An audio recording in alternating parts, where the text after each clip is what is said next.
안녕하세요. 이곳을 찾아온 청취자 여러분께 인사부터 먼저 올리도록 하겠습니다. 저는 지금 37살을 먹은 여자로 최근 몇 년간 저에게 일어난 정말 악재가 틀림없다고 생각되는 일에 대해 이야기를 풀어보고자 이곳을 찾아오게 되었습니다.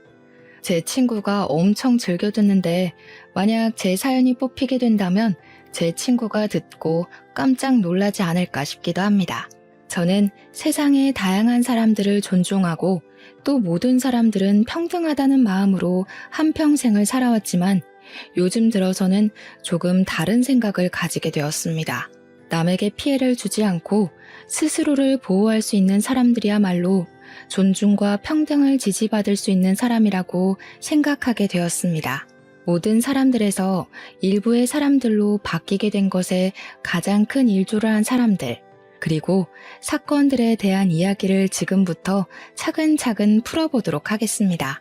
모쪼록 끝까지 들어주시고 저의 가치관이 왜 바뀌게 되었는지를 생각해 주셨으면 좋겠습니다.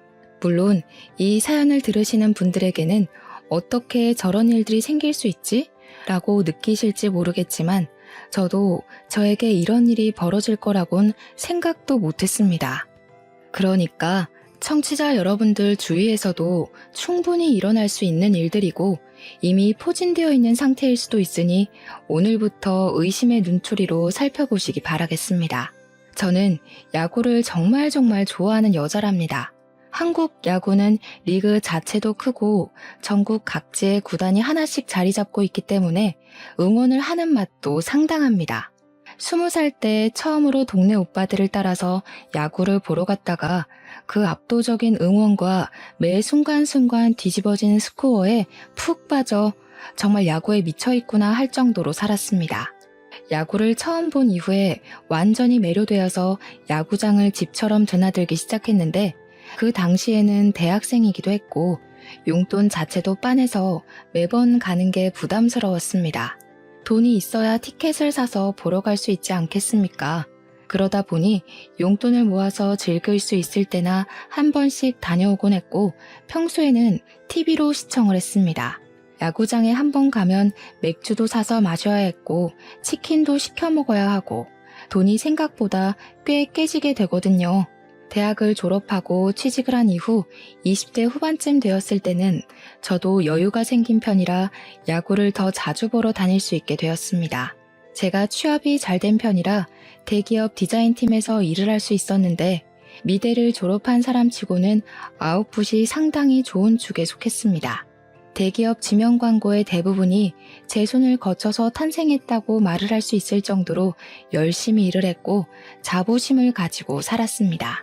하지만 대기업 특성상 일이 쉬지 않고 끝내기 무섭게 밀리듯 들어오고 야근을 밥 먹듯이 해야만 했습니다.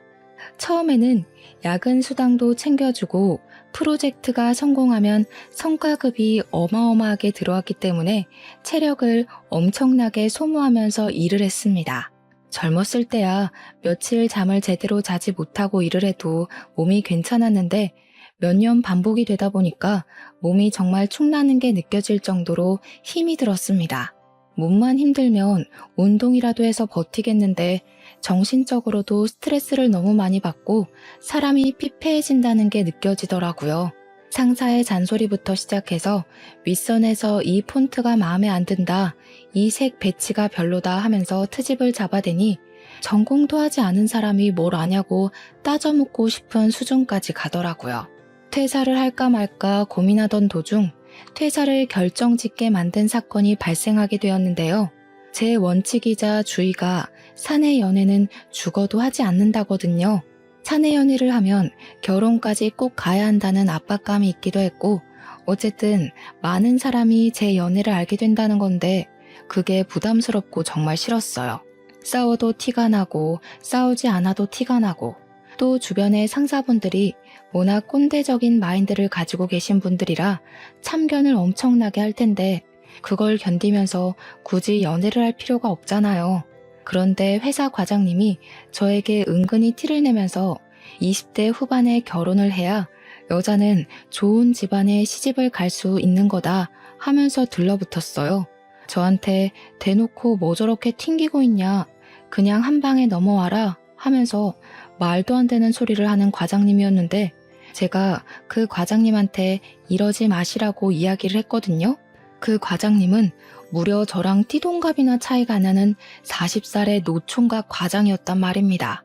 회식을 한다고 하면 일부러 제 옆에 앉으려고 제 동기들이나 저랑 친한 주임님들을 밀어내고 제 옆자리를 차지해서는 은근히 붙어오는데 너무 소름 끼치더라고요. 주말에 집에서 쉬고 있는데 문자를 보내서는 뭐해? 자니? 밥 사줄까? 술은 네가 살래?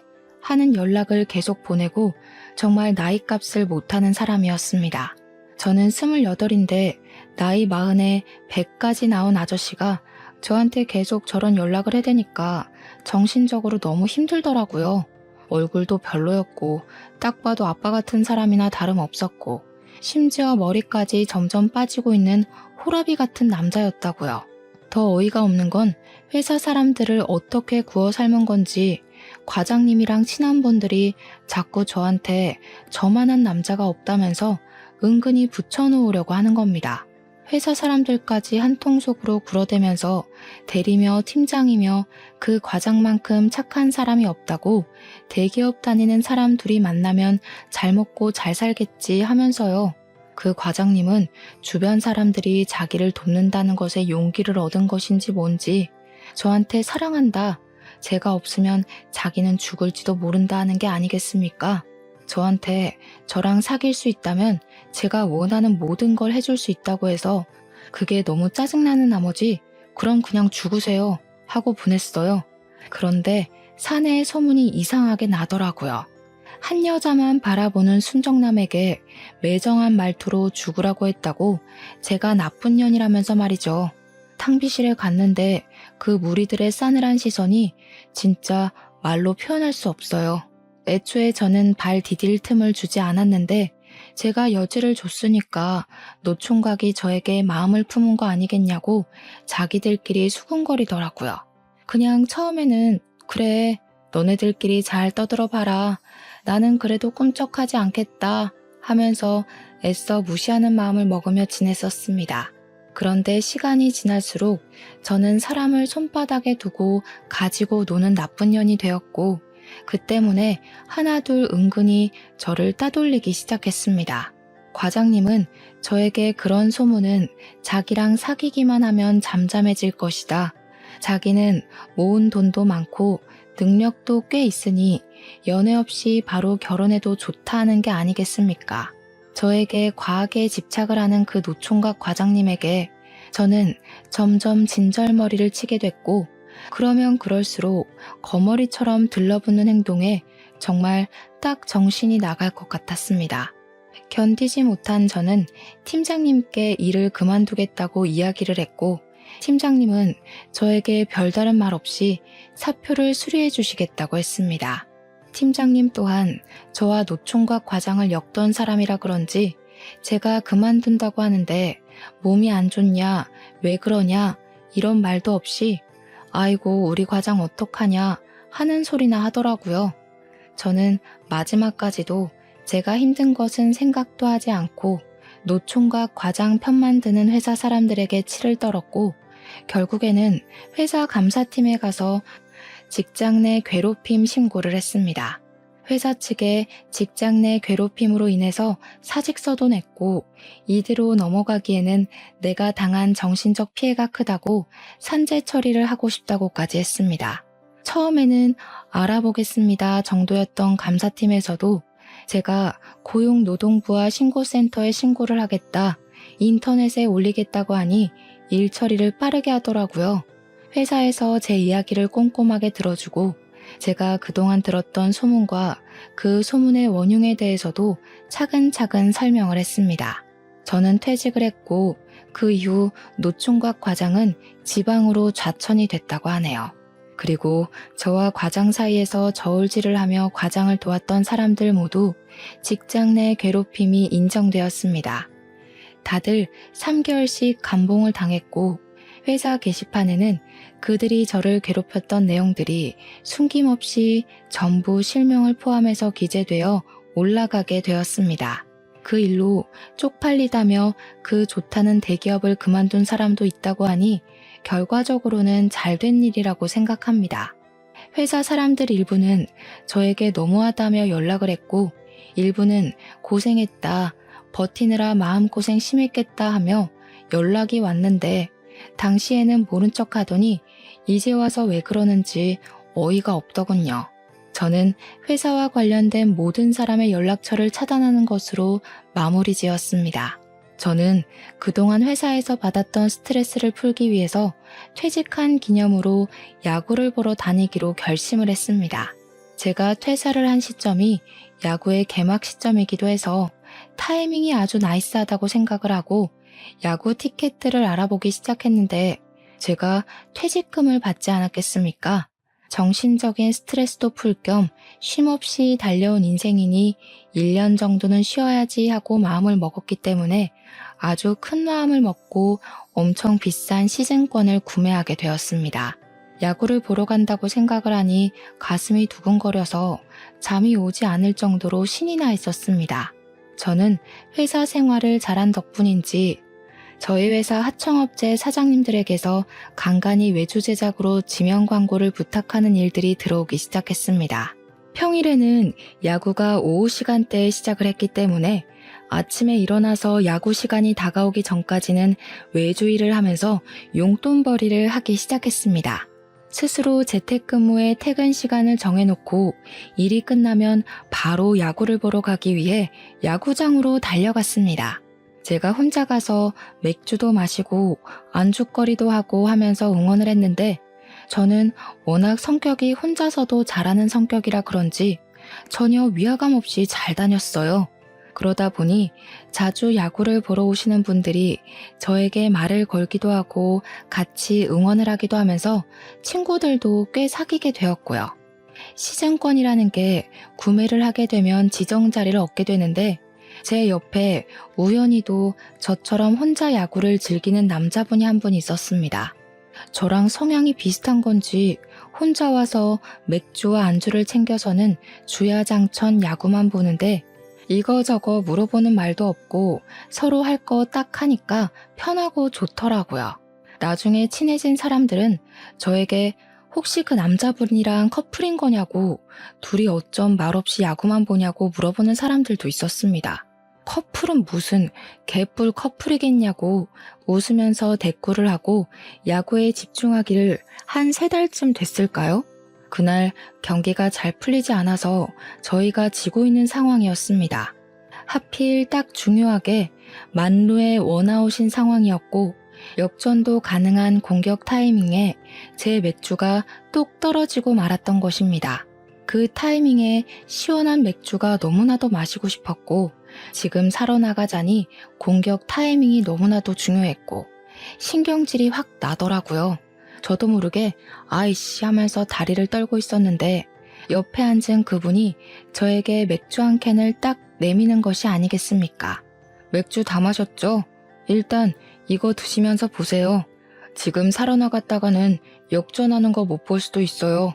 저는 진짜 구세주가 나타난 것 같았습니다. 겉면에 송골송골 맺혀있는 물방울이 딱 봐도 시원한 맥주라는 걸 가늠하게 만들었습니다. 저는 이따가 편의점 가서 한 캔 사다 드릴게요 라고 말을 하고 캔 뚜껑을 따서 맥주를 마시면서 야구를 보고 있는데 우리 팀이 글쎄 역전 만루 홈런을 친 게 아니겠습니까? 진짜 악소리가 절로 나는 기쁨에 옆자리에 앉은 그분과 어깨동무를 하며 응원가를 부르며 뛰기도 하고 좋다고 소리도 지르고 그랬습니다. 그 이후에 공수 교대를 하자마자 헐레벌떡 편의점으로 달려가서 맥주를 사다가 갚아드렸고 제가 과자 사온 걸 나눠 먹으면서 같이 야구를 보기 시작했습니다.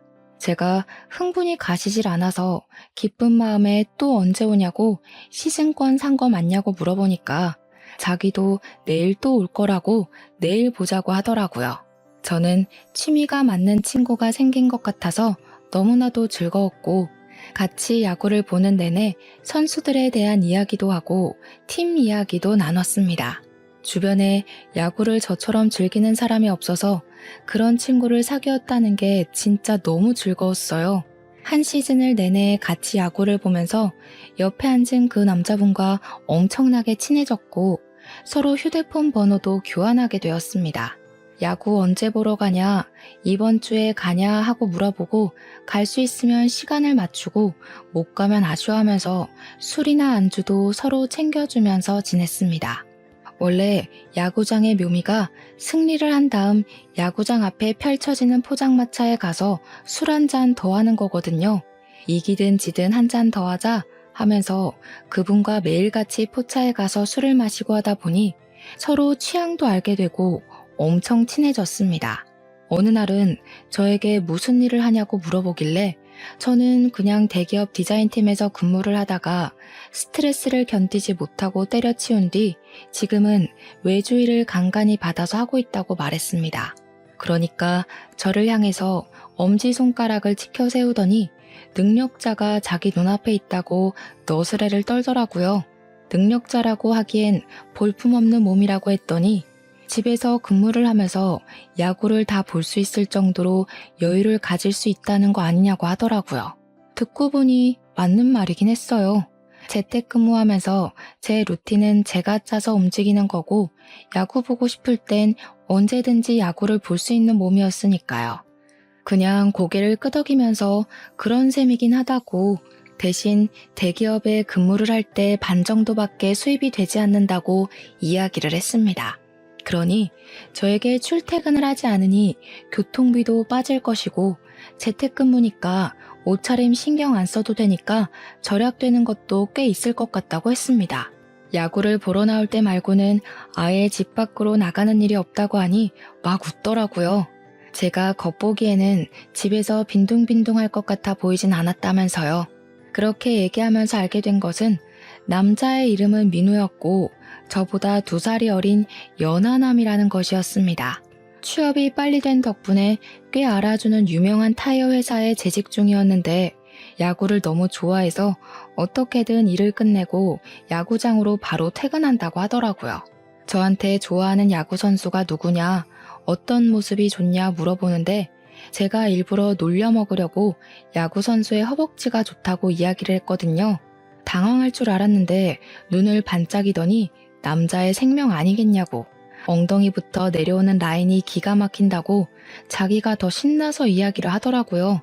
좀 특이한 애구나 싶었는데 저한테 이런 것까지 잘 맞는다고 좋아하길래 일부러 나한테서 관심을 사려고 그런 말을 했다고 생각했습니다. 술을 자주 마시다 보니 자연스럽게 회사 노총각 과장에게 당해서 일을 그만두게 된 이야기도 하게 되었고 같이 분노를 해줘서 기분이 좋았습니다. 자연스럽게 저희는 한 시즌을 같이 야구를 보게 되었고 비슷한 취미에 취향이 겹쳐지니 자연스럽게 연애를 하고 데이트를 하게 되었습니다. 다음 시즌에도 더할 나위 없이 즐거운 야구를 즐기자고 약속을 했고 야구 시즌이 끝나도 저희는 계속 일주일에 한두 번씩 만나며 예쁜 사랑을 나누고 있었습니다. 생각보다 숙맥인지 저와 스킨십을 많이 하지는 않았지만 저는 그게 연하의 풋풋함이라고 생각하면서 오히려 좋게 보게 됐어요. 저는 프리랜서로 자리를 잡게 되면서 일이 많이 늘어 자유시간이 조금 줄어들게 되었지만 직장에 다니는 민우 씨와는 시간이 잘 맞아떨어졌습니다. 다음 시즌에도 약속을 했던 것처럼 야구를 보러 다니면서 연애를 잘했고 서로 잘 챙겨주면서 2년이라는 시간을 보낸 뒤 제 나이 31에 결혼을 약속했습니다. 결혼을 약속했으니 당연히 시댁에 인사를 드리러 갔는데 시모 반응이 의외였습니다. 저를 보자마자 눈을 동그랗게 뜨면서 여자친구라고? 정말? 하면서 민우 씨에게 되묻는데 민우 씨 얼굴도 약간 붉어져서는 끄덕이더라고요.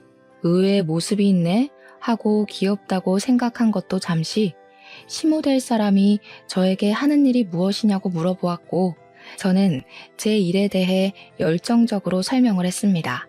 하지만 옛날 사람이라서 그런 건지 프리랜서라는 개념 자체를 잘 이해하지 못하시더라고요. 우리 아들은 유명한 타이어 회사에 다니고 있는데 너는 집에서 논다는 거 아니냐? 아니에요, 엄마. 엄마가 몰라서 그렇지 프리랜서로 일을 해도 웬만한 중소기업 다니는 사람보다는 많이 벌어요. 아니, 암만 그래도 떡하니 직장명이 붙은 회사에 다니면서 일을 해야지. 프리랜서라는 게 일이 끊기면 아무것도 없는 백수나 다름없는 거 아니야? 나는 걱정이다. 너네가 결혼하고 나서 어떻게 될지 아무것도 모르는데 직장이라도 튼실해야지. 민우 씨는 계속해서 시모에게 제 편을 들어주었고 그게 불편했는지 어느 순간부터 시모가 입을 꾹 다물더라고요. 물론 민우 씨가 대신 변명을 해주니 저는 아예 입을 열 타이밍도 없어서 편하긴 했지만 시모가 우리 아들을 구워 삶아 먹은 여자 보듯이 보니까 좀 불편하긴 했습니다. 다들 입을 다물었으니 정적이 흐르는 와중에도 끝까지 시모는 표정으로 저에게 마음에 안 든다는 기색을 보였어요. 그 분위기에서 시부가 뜬금없이 한마디를 하셨는데 그 말로 인해서 분위기는 더 험악해졌습니다. 집에서 평생을 놀고 먹기만 한 옆에 내가 알긴 뭘 알겠어. 요즘은 저렇게 자기 전공 살려서 편하게 눈치 안 보고 일하는 게 제일 좋은 거지. 실적 압박도 없고 상사 잔소리도 없고 집에서 편하게 일하는데 얼마나 좋아.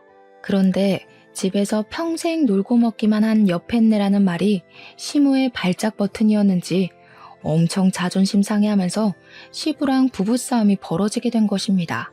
시모는 자기가 집에서 내내 내조를 하고 뒷바라지를 한 덕분에 우리 아들이 떡하니 회사에도 취직을 한 거 아니겠냐고 그게 다 자기 공로라고 이야기를 했습니다. 근데 그 말의 뉘앙스가 마치 우리 부모님은 제 뒷바라지를 하지 않아서 제가 프리랜서로 일을 하고 있다는 식으로 말하는 것 같았습니다. 저도 우리 집에서는 엄청나게 귀한 딸인데 왜 이런 취급을 받아야 하는지 어이가 없었죠 뭐. 시부와 남편의 적극적인 지지로 결국 저와 남편은 결혼을 하게 되었고 저희의 마음을 담아 웨딩 사진도 야구 유니폼을 입고 찍었습니다.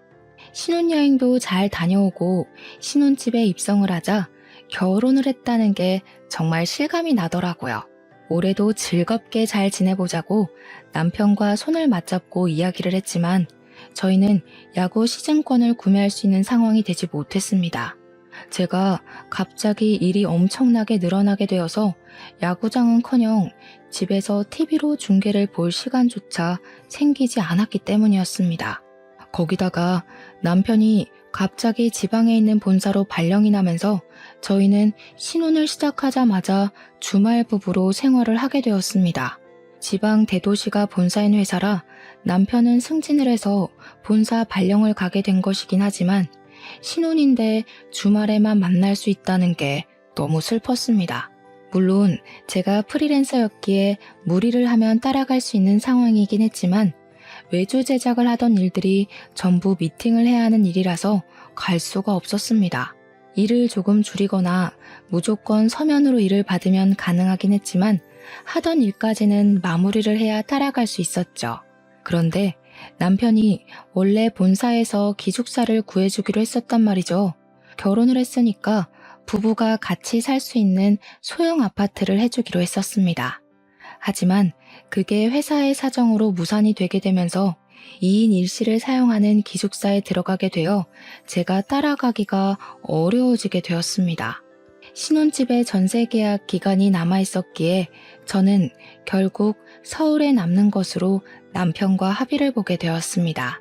졸지에 주말 부부로 살게 되면서 저희 사이는 더욱 애틋해졌는데 그때부터 시모의 괴롭힘 또한 시작되었습니다. 틈만 나면 저를 불러다가 잔소리와 심부름을 콤보로 찍기 시작하는데 와, 직장 내 괴롭힘보다 더 견디기 힘들더라고요. 우리 아들 기숙사 살면서 밥이나 제대로 먹겠니? 네가 하루 가서 같이 생활하는 직장 동료 목까지 밥 좀 해주고 와라. 그리고 날이 좀 추워진 것 같은데 너만 뜨뜻하게 살아서야 되겠니? 가서 전기장판이랑 이불도 좀 갖다 주고. 아참, 거기 해가 들이쳐서 눈이 부시다고 하던데 커튼을 주문해놨으니 가서 달아도 줘라. 알겠지? 우리 남편 회사에서 삼시세끼 다 주고요. 주변에 배달되는 음식점도 많아서 오히려 살이 찔까봐 걱정이라고 먹는 건 걱정하지 않아도 된다고 연락이 왔었습니다. 기숙사 난방 또한 너무 잘 돼서 추운 걸 느낄 시간도 없다며 더워서 반팔만 입고 지낸다고 이야기도 했고요. 거기다가 커튼. 진짜 너무 어이없지 않나요? 제가 운전을 할 줄 몰라서 그걸 가져다 주려면 기차를 타고 가야 하는데 기차 타고 커튼 들고 기숙사를 찾아가서 장치까지 전부 달아주고 오라고 하는 게 너무 황당하더라고요. 그렇게 6개월이라는 시간이 흐르고 어느 날 남편이 갑자기 저한테 할 말이 있다고 하더니 돌연 퇴사를 하고 싶다고 이야기를 하는 것이 아니겠습니까? 저는 직장 내 괴롭힘이라도 있는 건지 걱정이 되었는데 그냥 서울에 가고 싶다고 향수병에 걸릴 것 같다고 징징거리더라고요. 그러지 말고 다시 서울로 발령받을 수 있게 신청을 해봐라 했는데 지원자도 너무 많고 자기가 아직 짬밥이 얼마 안 돼서 방법이 없다고 하더라고요. 언제까지 주말 부부로 살 수 없지 않냐면서 아직 결혼한 지 1년도 안 됐는데 신혼 초부터 이렇게 떨어져 있는 게 말이 안 되는 것 같다고 저에게 졸랐어요. 저는 남편이 주말에도 가끔 잔업을 할 때가 있어서 혼자 야구를 보러 다니고 있었는데 그것조차 서운하다고 이야기를 하더라고요. 자기는 스트레스 받아서 탈모까지 올 지경인데 저는 혼자 야구 보러 다니면서 잘 지내고 있는 게 배알이 꼴린다나 뭐라나. 그러면서 자기가 어릴 때부터 하고 싶었던 일이 있었다고 퇴사를 하고 그 일을 하고 싶다고 했습니다. 어디 한번 말이나 들어보자 해서 무슨 꿈이 있었냐고 했더니 수의사가 되고 싶다는 게 아니겠습니까? 멀쩡히 회사 다니다가 갑자기 수의사라고 하니까 제가 벙찌게 됐죠. 너무 황당한 소리를 장황하게 늘어놓길래 제가 한 소리를 했습니다. 멀쩡히 잘 다니던 타이어 회사를 그만두고 지금 수의사가 되겠다고 하는 게 말이 되는 소리야? 우리 결혼도 했는데 현실을 봐야지. 그리고 당신이 수의대학을 나온 것도 아니고 갑자기 수의사를 어떻게 할 건데? 그러니까 뭐 대학을 다시 가고 어쩌고 하길래 말도 안 되는 소리 하지 말고 일이나 열심히 하라고 전화를 끊었더니 남편이 시모에게 전화를 해서 징징거렸나 봅니다. 시모가 저한테 수의사도 의사 아니냐면서 짱짱한 직업을 가지겠다는데 왜 말리냐고 우리 아들 공부 잘했다고 편을 들더라고요. 제가 수의사랑 의사는 다른 거 아니냐? 지금 시작하면 뭐 나이 40에 동물병원 차릴 거냐? 그때까지는 뭘 먹고 사냐면서 제가 막 따졌어요. 그러니까 동물을 살리는데 의사랑 똑같은 거라고 남편이 하고 싶어 하는데 뒷바라지 해주겠다는 말도 안 하고 꿈부터 포기하라고 하는 게 너무 이기적이래요. 이제 와서 이기적으로 굴고 있는 게 누군데 적반하장으로 그런 소리를 하는 건지. 어머님, 결혼까지 한 마당에 저희 가족 계획도 세워야 하지 않겠어요? 애는 언제 가지냐고요. 지금 공부하기는 너무 늦은 것 같아요. 남편도 벌써 30인데 지금 수능 보고 한 번에 붙을 거라는 보장도 없고요. 예, 남자 나이 30이면 짱짱한 나이지. 말이 어찌나 안 통하던지 자기들끼리 아주 짝짝꿍이 맞은 건지 답은 정해놨으니까 저는 그냥 알겠습니다만 하래요. 예전에 호랑이 담배 피우던 시절부터 남자가 하는 일에 여자가 간섭을 많이 하면 일을 그르치는 거야. 너는 우리 아들 내조할 생각이나 하고 있어. 그리고 너 결혼할 때 뭐라 그랬니? 너도 돈 번다며? 중소기업 다니는 애들보다 많이 번다고 떵떵거려 놓고 우리 아들 공부 하나 못 시키니? 자고로 남자가 잘 돼야 집안이 서는 거다. 괜히 남자한테 집안의 대들보다 기둥이다 하겠어? 말이 안 통하는 시무는 그렇다 치고 시부까지도 원래 남편이 공부를 잘하던 놈이긴 했다면서 한번 믿고 지켜봐 주라고 하더라고요. 취업은 또 하면 되는 거라고 쉽게 말을 하는데 솔직히 요즘 취업이 하늘의 별 따는 것만큼이나 어려운 거잖아요. 결국 남편은 저에게 말도 없이 퇴사를 한 뒤 짐을 싸서 신혼집으로 돌아왔고 공부를 하겠다면서 독서실을 끊더라고요. 제가 야구 보러 간다고 나갈 때에도 자기는 공부한다고 집에서 공부만 하길래 마음 잡고 하나 보다 했는데 수능 성적이 아주 처참했습니다. 4등급, 5등급 천국이더라고요. 공부를 그리 열심히 하더니 도대체 뭘 한 건지. 어떻게 이런 성적이 나오는 주제에 수의대학을 가겠다고 나댄 건지 어이가 없었죠. 제가 황당해하니까 남편이 필사에 변명을 하는데 너무 오랜만에 공부를 한 거라서 머리가 굳은 것 같다고, 원래 자기 성적이 이렇게 처참하지는 않았다고 하대요. 1년을 더 공부하면 분명히 좋은 성적을 낼 수 있을 거라고 1년만 더 해보겠다고 하는데 제 머리가 지끈거려서 진짜 뒤로 넘어가고 싶었습니다. 근데도 시모는 우리 아들 잘할 수 있어. 엄마가 계속 응원할게. 하고 있는 겁니다. 도대체 미리미리 공부 좀 시켜놓지 왜 하필 저랑 결혼을 한 이후에 공부를 하겠다고 하는 건지 이해가 가지 않더라고요. 시모한테 제가 미리미리 공부 좀 시키지 그랬냐고, 수의대 가고 싶어 했으면 애초에 그쪽으로 대학을 입학했으면 되는 거 아니냐고 하니까 시모가 입을 삐죽하대요. 고3 때만 해도 수의사가 되고 싶다는 말이 없어서 경영학과를 간 것이라면서 우리 아들이 사업가 기질이 있다고 하는데 피식했죠. 그냥 성적 맞춰서 대충 경영대학 들어간 것 같은데 사업가 기질은 개뿔. 결국 남편은 재수를 했고 저는 1년 동안 외주일에 매달리며 생활비도 벌고 남편 공부도 시키고 문제집도 사주고 강의도 끊어주고 엄청 바빴어요. 저희 신혼집의 전세 계약이 끝나가는 시점이기도 했기 때문에 돈을 모아두는 게 중요하다고 생각을 하며 통장 잔고를 긁어모으고 있었습니다. 그러다가 한 업체에서 이렇게 소처럼 일을 할 거면 자기네 회사에 들어오는 게 어떠냐고 제안을 해주셨습니다. 디자인 일이라는 게 원래 이것저것 다 받아서 하다 보면 각 회사마다 스타일이 다르기 때문에 중구난방으로 하게 되거든요. 자신만의 스타일을 고집하지 못하니까요. 하지만 한 곳에 소속이 되면 그 회사의 스타일대로만 일을 하면 돼서 사실 일하기엔 그 편이 더 편합니다. 게다가 월급도 지금 버는 것에 비해 훨씬 많이 주겠다고 하는데 제가 거절할 처지가 아니구나 싶더라고요. 남편이 백수나 다름없으니까요. 제가 취직을 결정하자 시모가 엄청나게 좋아하더라고요. 남편이 갑자기 저한테 이때다 싶었는지 자기 학원을 보내달라고 했습니다. 집에서 인터넷 강의만 들으니까 집중이 안 된다면서 선생님이랑 같이 공부를 하고 싶다고 하는데 원래 공부를 시작할 때 시부가 도움을 좀 주기로 했었거든요. 제가 시부를 빤히 바라보니 눈을 돌리는 거 있죠? 입을 싹 씻는 듯한 그 행동에 제가 어이가 없어서 남편 학원비까지 내줬습니다. 돈을 개처럼 벌면 뭐하나 싶었습니다. 버는 족족 남편 공부 뒷바라지 하는데 꼬라박고 있었으니까요. 결국 남편은 재수를 했고 가채점 결과 성적이 꽤 잘 나왔더라고요. 서울에 있는 중위권 대학 4년제는 충분히 가겠다 싶어서 축하한다고 했습니다. 근데 남편이 제 손을 잡고 그러는 거예요. 이왕이면 사자 이름 붙는 직업인데 학교 이름이 엄청 중요한 거 알지? 내가 이번에 성적이 잘 나오긴 했는데 외국어가 좀 별로였어. 1년만 더 하면 이름 있는 명문대도 갈 수 있을 것 같은데 나 한 번만 더 응원을 해주면 안 될까? 그걸 뭘 물어보고 하니?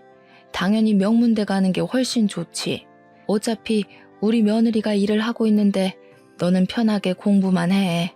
제 의견은 듣지도 않고 자기들끼리 앞으로 잘하겠다, 꼭 명문대에 붙겠다 하면서 난리가 났고 원서 접수조차 하지 않았더라고요. 남편은 삼수를 시작했고 저는 1년 동안 남편 얼굴도 보기 싫어서 내내 야구를 보러 다니고 주말에는 카페에 나와서 시간을 보내고 했습니다. 물론 제가 취직을 한 이후에 시모의 괴롭힘도 사라져서 나쁘진 않았지만요. 그렇게 삼수를 한 결과 남편은 32이라는 나이에 명문 수의대에 합격을 하게 되었고 그때부터 다시 대학 생활을 시작하게 되었습니다. 입학을 하던 날에 긴장이 된다면서 띠동갑인 아이들이랑 잘 지낼 수 있을까 걱정을 하던 남편은 아주 완벽하게 대학 생활에 적응을 했습니다. 주말에 저랑 가지도 않던 야구를 보러 간다면서 동기들을 만나고 술에 잔뜩 취해서 돌아오곤 했습니다.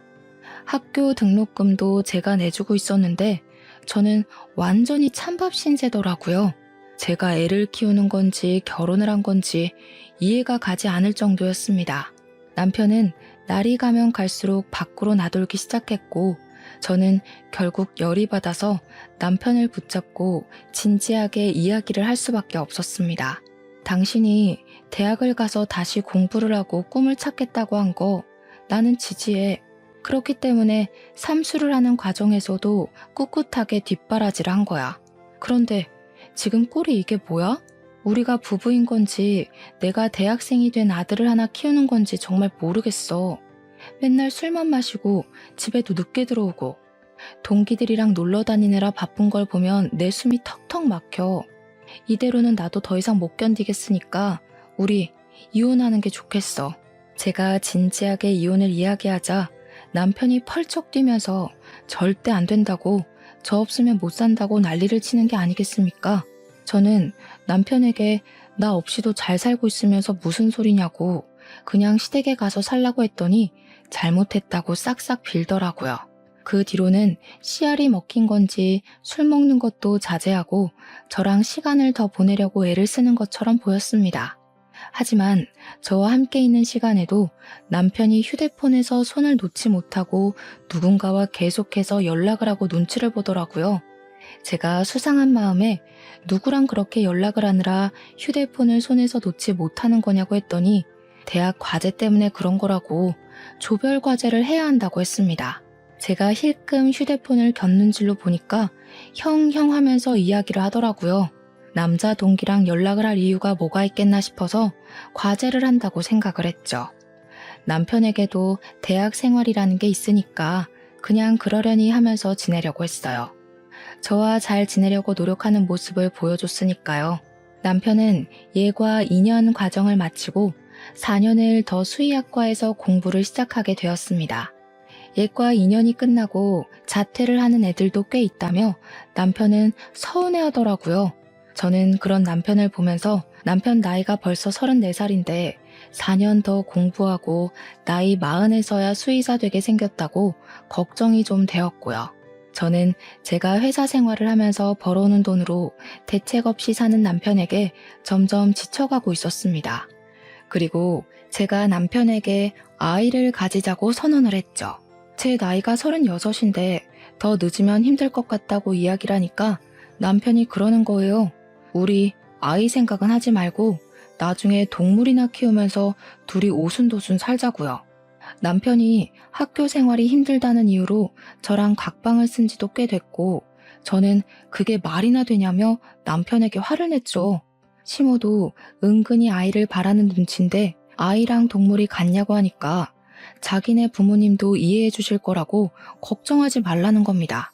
의견이 좁혀지지 않아서 서로 빈정이 상해있던 어느 날 남편이 뜬금없이 야밤에 걸려온 전화를 받고 제 눈치를 보면서 옷을 주섬주섬 입더라고요. 누구야? 이 시간에 어딜 나가? 아니, 동기인 동생이 애인이랑 헤어졌다고 술 먹고 전화가 와서.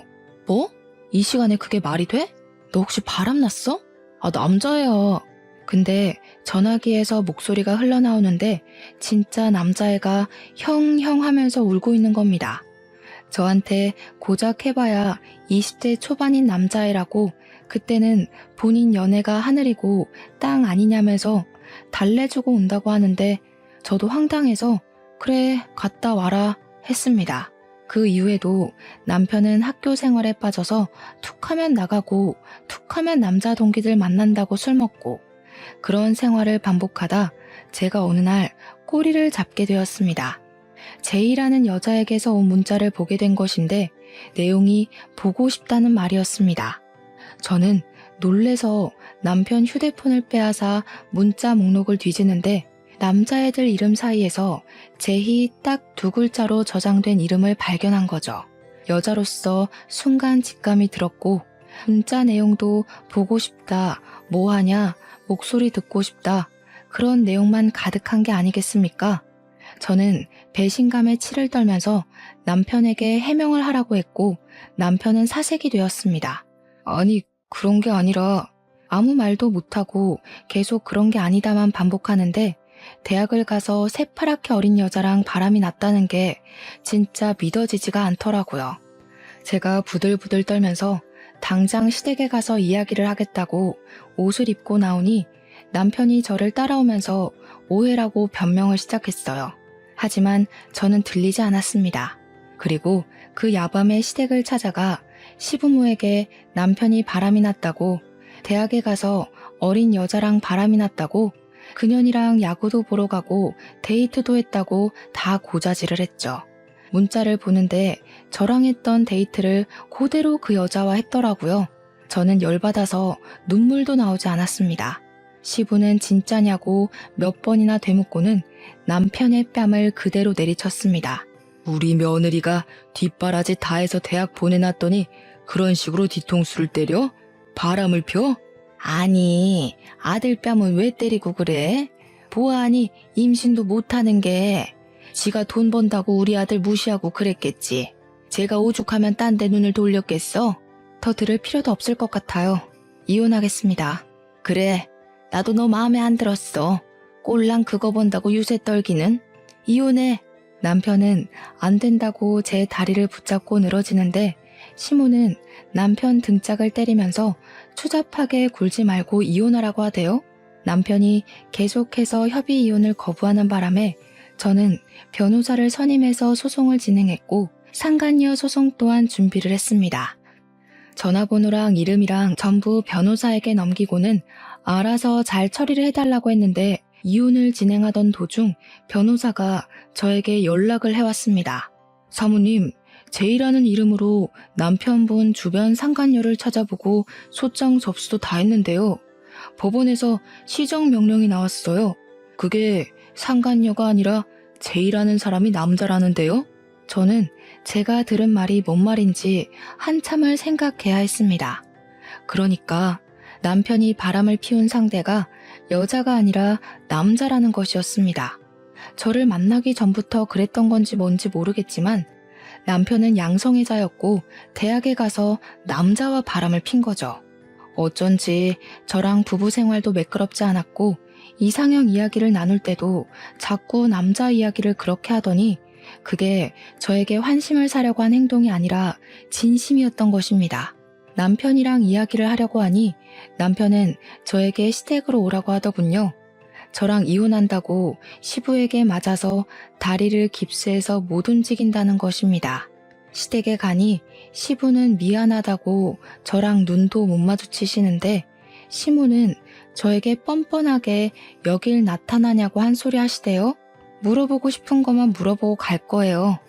당신이랑 바람난 그 상간녀, 상간녀가 아니라 상간남이더라.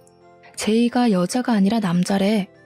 어떻게 양성애자인 걸 감쪽같이 속이고 남자랑 바람을 피워? 네가 사람이니?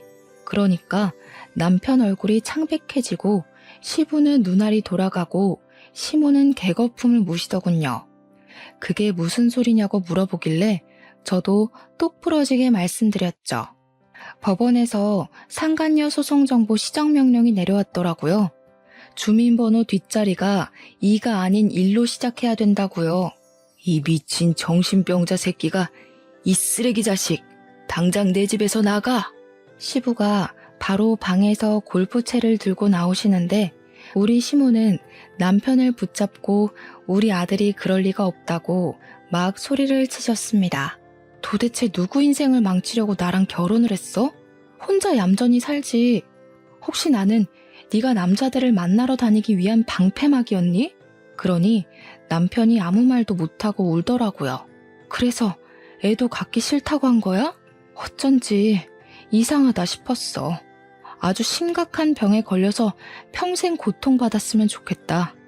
그 말을 하고 뒤돌아 나오는데 시모가 저를 붙잡고는 매달리더라고요. 내가 우리 아들 정신병원에라도 보내서 멀쩡하게 만들 테니까 이혼하지 말고 그냥 살아줄 수 없겠니? 내가 잘못했다. 어? 우리 재산도 다 넣어주고 네 눈앞에 나타나지 말라고 하면 안 나타날게. 제발 우리 아들 버리지 마라. 응? 시모는 아들이 남자를 좋아한다는 것을 받아들이지 못해서 그나마 저랑은 결혼까지 했으니 제가 옆에 붙어 있어 주길 원하는 눈치였습니다. 제가 정신 나갔어요? 위자료나 준비하세요. 재산 분할도요. 이혼은 당연히 저에게 유리한 조건으로 이루어졌고 요즘은 꽤 있는 사례라고 이렇게 이혼하는 사람들이 많다고 변호사가 알려주더군요. 위자료가 입금되자마자 저는 휴대폰 번호도 바꿔버렸습니다. 회사까지 찾아올까 무섭긴 했지만 이혼 서류 마무리되자마자 시댁에 한 번만 더 나를 찾아오면 아들이 양성애자인 거 소문내겠다고 하니 코빼기도 보이지 않더라고요. 제가 위자료 3천만 원을 받고 상간남 소송으로 정신적 피해 보상 금액까지 위자료 1천만 원을 더 받았는데 시부가 저에게 미안하다며 5천만 원을 더 주셨습니다. 그동안 제가 남편 뒷바라지를 한 게 6년이 넘어가니까요. 저는 그냥 감사합니다 하고 그 돈 받고 차단을 해버렸습니다. 그 돈으로 저는 내년에 야구 시즌권이나 구매해서 보려고 해요. 이 돈을 다 쓰지 않으면 자꾸 전 남편에 대한 기억이 떠오를 것 같아 저를 위해 사치도 좀 해보려고 합니다. 저처럼 황당한 일로 이혼하신 분들이 많진 않겠지만 저와 같은 일을 겪고 계신 분이 있다면 당당하게 이혼하라고 전하고 싶네요. 앞으로 이런 일로 기만당하는 사람이 없길 바라면서 글을 마무리하겠습니다. 감사합니다.